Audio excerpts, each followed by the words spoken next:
Jan Suraaj party किसी और party के साथ लड़ाई नहीं कर रही है।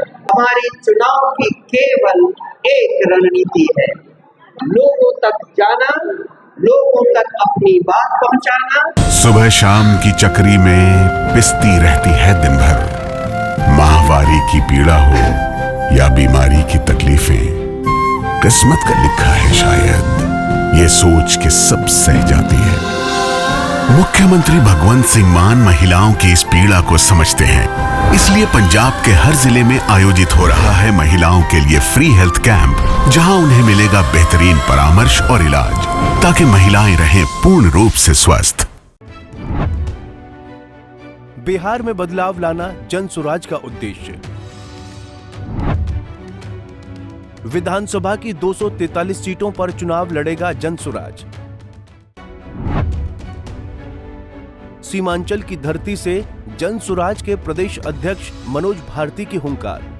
जनसुराज के प्रदेश अध्यक्ष मनोज भारती ने कहा कि जनसुराज का उद्देश्य बिहार में बदलाव लाना है, न कि शासन करना। वो शासन करने के लिए नहीं आए हैं, इसीलिए वो किसी के साथ गठबंधन नहीं करेंगे। वो सभी 243 सीटों पर चुनाव लड़ेंगे। दरअसल स्क्रीन पर चल रही ये तस्वीर पूर्णिया की है, जहां जनसुराज के प्रदेश अध्यक्ष मनोज भारती सीमांचल की धरती पर हुंकार लगाने पहुंचे हैं। इस मौके पर उन्होंने जनसुराज का मकसद बिहार में बदलाव लाना है। जनसुराज आगामी विधानसभा चुनाव में किसी के साथ गठबंधन नहीं करेगा और सभी 243 सीटों पर चुनाव लड़ेगा। वहीं मनोज भारती ने आगे बताया कि जनसुराज पार्टी बीपीएससी के छात्रों के साथ है। शनिवार को 12 बजे तक उन्होंने सरकार को अल्टीमेटम दिया था, लेकिन सरकार नहीं मानी। वो हर तरह से बीपीएससी के छात्रों के साथ हैं। ये मेरी पूर्णिया की पहली यात्रा है। इस यात्रा का उद्देश्य अपने पार्टी के कार्यकर्ताओं से और पदाधिकारियों से बातचीत करना, उनको आगे की रणनीति के बारे में बताना और 2025 के चुनाव की तैयारी के बारे में बातचीत करना उद्देश्य थे। और इन उद्देश्यों में मुझे लगता है हमारे लोग बहुत सफल हुए हैं।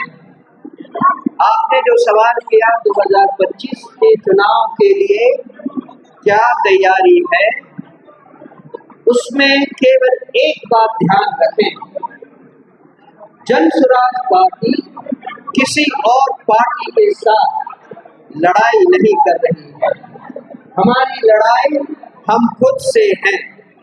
हम इस कोशिश में हैं कि बिहार में ज्यादा से ज्यादा लोग बिहार की बदहाली का सही कारण समझ सके, उनको बिहार की बदहाली का, भ्रष्टाचार का, कुशासन का जो प्रॉब्लम सामने 40 सालों से आया है, उसके बारे में हम कितना उनको बता सके, उसमें कितनी सफलता पा सके, ये हमारी लड़ाई है।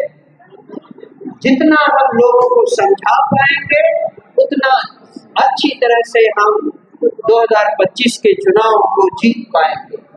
इसीलिए हमारी चुनाव की केवल एक रणनीति है, लोगों तक जाना, लोगों तक अपनी बात पहुंचाना और उनको बताना कि 40 सालों से वो झेल रहे हैं और उनके लिए जो विकल्प उनके पास नहीं थे, अब वो विकल्प जनसुराज के रूप में उनके साथ है।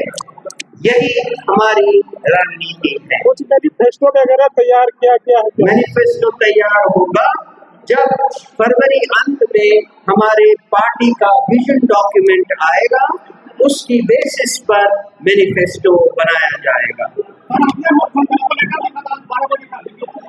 जी, वो हम अंदर बातचीत करके उसके बारे में बताएंगे। वहां से एक सवाल था,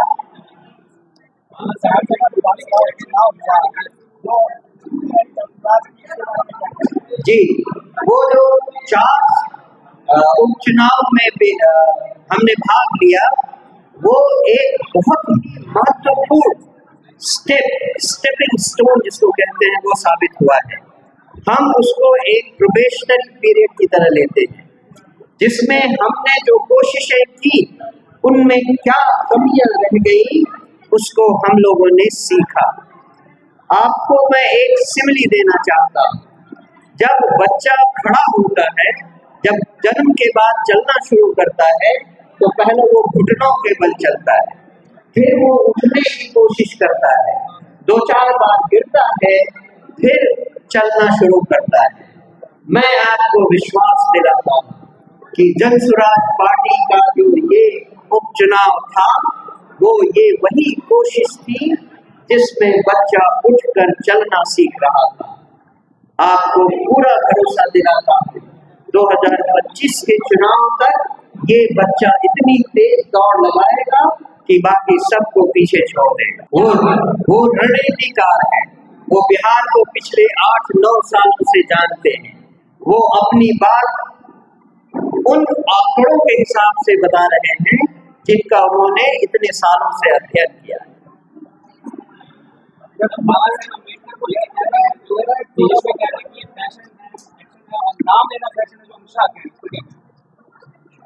अमित शाह का नाम आपने लिया, उनके साथ साथ बहुत सारे ऐसे लोग हैं जिन्हें डॉक्टर अंबेडकर के लाइफ एंड वर्क, उनके जीवनी और उनके कामों के बारे में सही ज्ञान नहीं है। वो नहीं जानते हैं कि डॉक्टर अंबेडकर देश के एक बड़े तबके में किस रूप में जाने जाते हैं और पूजे जाते हैं। उन्हें सीखने की जरूरत है।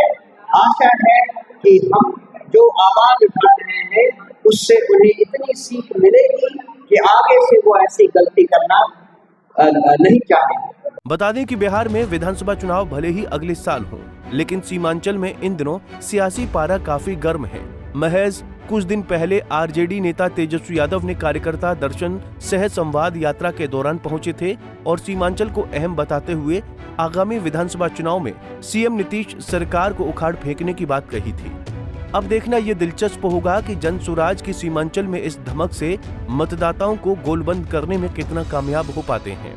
पंजाब केसरी टीवी के लिए पूर्णिया से रजनीश कुमार की रिपोर्ट।